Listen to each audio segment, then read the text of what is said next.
They call it the Twilight Zone. Not the television show, but the depth in the ocean where sunlight disappears completely. I was a saturation diver for a deep-sea oil company, living in a pressurized habitat, 300 feet below the surface, for 28 days straight. It is a strange existence. The air you breathe is mixed with helium, so you sound like a cartoon character. The pressure is so high that if you opened a window, your body would be crushed into jelly in a microsecond. But you get used to the danger. You get used to the cold. You get used to the dark. What you never get used to is the sound. The ocean is loud. Whales singing miles away. The groaning of the oil rig legs far above. The constant mechanical hum of the life support systems. But on my 14th night, I heard something new. I was lying in my bunk, staring at the steel ceiling. Everyone else was asleep. And then I heard it. Clang, clang, clang. Metal on metal. It was coming from the outside of the habitat. My first thought was a loose cable. Maybe the umbilical cord that connected us to the surface ship was banging against the hull. I sat up, listening. It stopped. Then it started again. Clang, clang, clang. But this time, it had a rhythm. It wasn't random. It sounded deliberate, like someone knocking on a door. I felt a cold shiver run down my spine. We were 300 feet down. There were no other divers scheduled for a shift.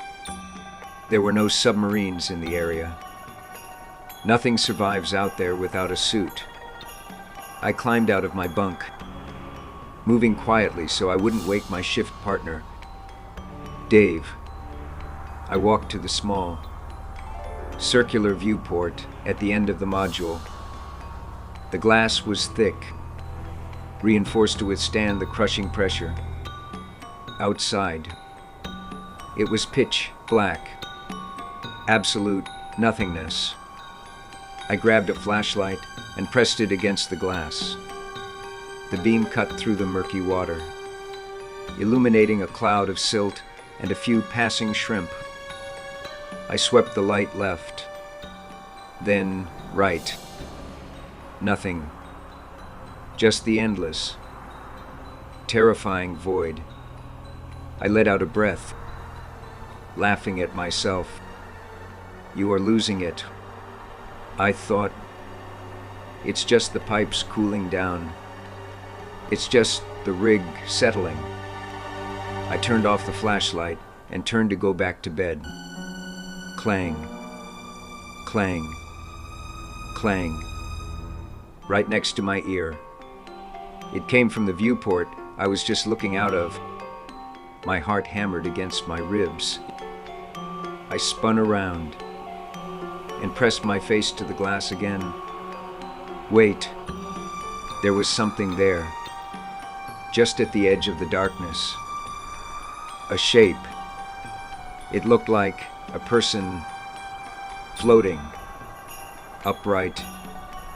No, not floating, standing. Standing on the external platform of the habitat. I fumbled with the flashlight, my hands shaking so hard I almost dropped it. I clicked it on. The beam hit the figure. It was a diver, wearing an old canvas dive suit, the kind they used in the 1940s, with the big brass helmet. The suit was covered in algae and barnacles, rotting away in strips, swaying in the current. I froze. My brain couldn't process it. Who is that? How are they down here? Where is their umbilical? Then, the figure moved. It raised a heavy, weighted boot and stepped closer to the window. I could see the brass helmet clearly now.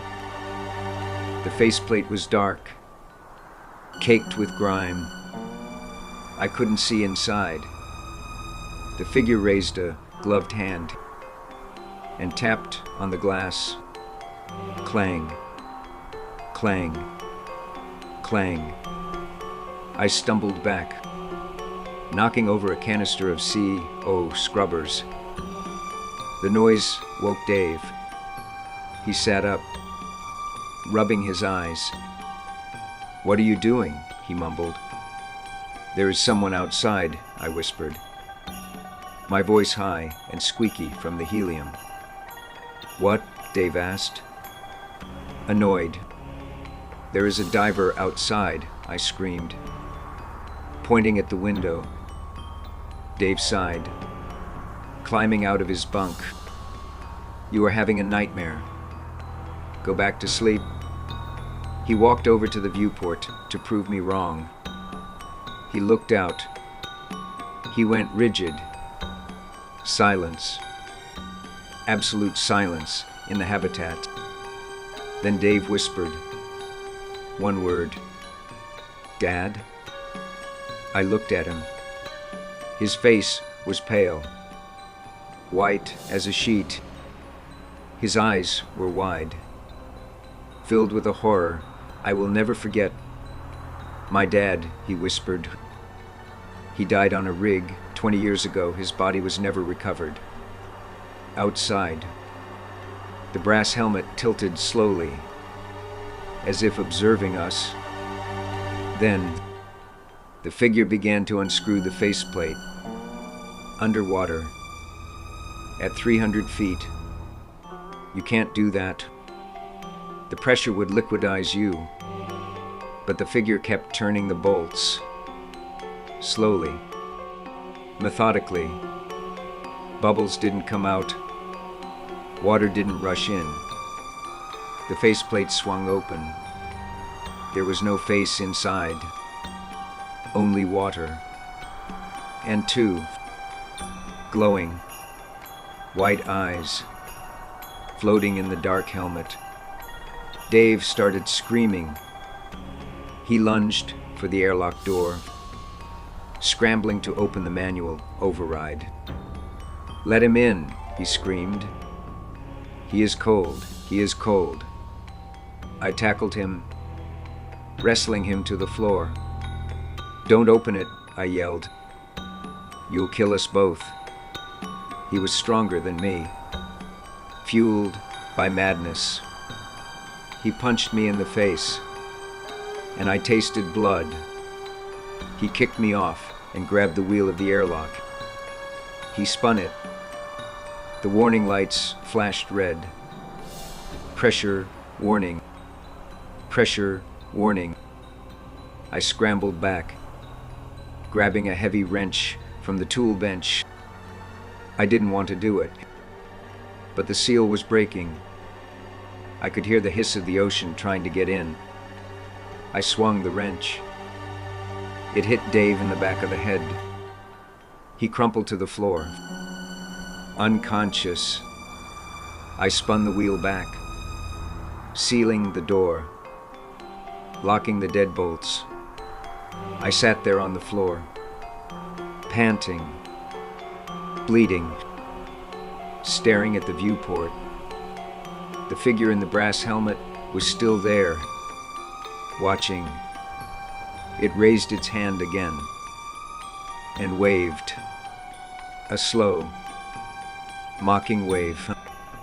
Then it pushed off the platform and drifted backward into the darkness, until the black ocean swallowed it whole.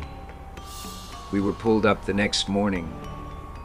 Emergency decompression.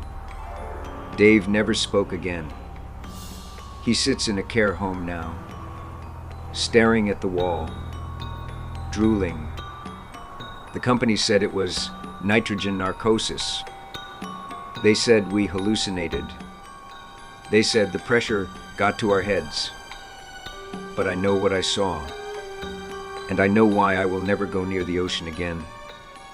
Because last night, in my apartment, miles away from the sea, I woke up to a sound coming from my bedroom window. Clang, clang, clang. I live on the 10th floor, and when I looked out, there was a wet handprint on the outside of the glass.